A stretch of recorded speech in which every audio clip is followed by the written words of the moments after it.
À Sablé-sur-Sarthe, les 12 000 habitants s'apprêtent à célébrer les fêtes de fin d'année. Une période compliquée pour de nombreux Français dont le budget est de plus en plus serré. Nous sommes allés à votre rencontre pour parler de votre pouvoir d'achat. Aujourd'hui, atelier gratuit de fabrication de couronnes de Noël en matériaux recyclés. Alors, ça, ce serait mignon. À ton avis, il y a du... Pour cette grand-mère et sa petite-fille, le constat est le même. Il est devenu plus difficile de faire plaisir à Noël. Moi, je suis obligée de faire attention toute l'année, parce qu'autrement, j'y arriverais pas. Hein. J'ai eu des impôts à payer parce qu'ils m'ont pris sur la retraite, mais j'en ai pas donné soi-disant assez, donc ils m'ont repris. Donc là, vous diriez que votre budget a baissé de combien à peu près? Je dirais pour facilement au moins 300 à 400 euros. On peut plus, je pense, faire comme avant. Je sais pas, on avait 50 € et on était hyper heureux de ce qu'on offrait. Et je trouve que maintenant, pour 50 €, ça devient dur d'offrir quelque chose. Pour réussir à gâter leurs proches, c'est la porte des enseignes à bas prix que poussent de nombreux Français. Vous trouvez votre bonheur? Pour l'instant, non, mais je cherche un petit peu. Corentin Chevrolier est un jeune papa à la recherche de cadeaux à petit prix. Je cherche aussi des petites choses, c'est avec nos cadeaux à 10 €, parce on tire une personne chaque année au sort. On essaye de s'organiser surtout, bien avant Noël, pour être aussi au niveau des prix au mieux possible. Et vous, votre ressenti dans votre quotidien, dans votre budget, vous avez l'impression de vous priver sur certaines choses? Je trouve que c'est la vie à côté qui a augmenté plus que les salaires. C'est-à-dire qu'au niveau de l'essence, on ne s'en sort pas. Au niveau de l'électricité, on s'en sort encore moins. C'est toutes ces choses-là qui font qu'on doit se serrer tout au long de l'année pour pouvoir profiter à Noël, justement. À Sablé-sur-Sarthe, dans le centre-ville, plusieurs petits commerces indépendants sont en train de fermer leurs portes.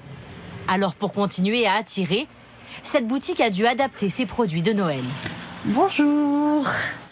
Bon, c'est ici la hotte du Père Noël? Voilà, c'est là la hotte du Père Noël. Qu'est-ce que je peux offrir à mes collègues, par exemple? En vraiment petit prix.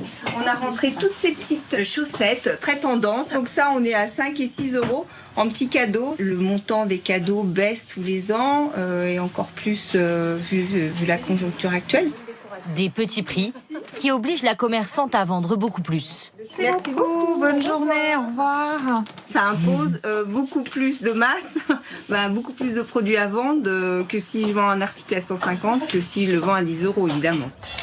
Pour les Français, le repas de fête fait partie des principales dépenses de décembre. Promotion, remise. Dans les allées du supermarché, cette maman de 5 enfants est à la recherche de la bonne affaire. Aujourd'hui pour du saumon. En fait, vous achetez jamais du premier coup, vous comparez d'abord. Ouais, au moment de Noël, oui. Il faut regarder par rapport au kilo et tout ça. Donc, il faut vraiment tout comparer. Là, ça reste 37 € au kilo. Ça reste cher? Ouais. Le budget, plus ça augmente. La nourriture dans le quotidien, c'est cher, quoi. Ça devient vraiment cher. Chez Alexandra, Bonsoir Camille, merci de m'accueillir. Ça sent bon déjà. pas de saumon ni de foie gras, mais un repas à petit prix entièrement fait maison. Vous arrivez à faire un menu pour combien pour Noël? 28 € pour 4 à 6 personnes suivant les mangeurs. Je vais vous faire l'entrée, un velouté de potimarron avec des petits croûtons de pain d'épices. Assistante maternelle et mère célibataire de 4 enfants, Alexandra a dû être inventive pour ne pas trop dépenser tout en faisant plaisir à sa famille. Il faut trouver les bonnes promos, faire du jardin, faire du troc, notamment avec mes voisins. Voilà, c'est pas facile tous les jours, c'est de trouver des bons prix. Mais ça se fait. Si le budget consacré aux fêtes de fin d'année n'a jamais été aussi bas depuis 8 ans, aux yeux des Français, passer Noël en famille reste un moment privilégié.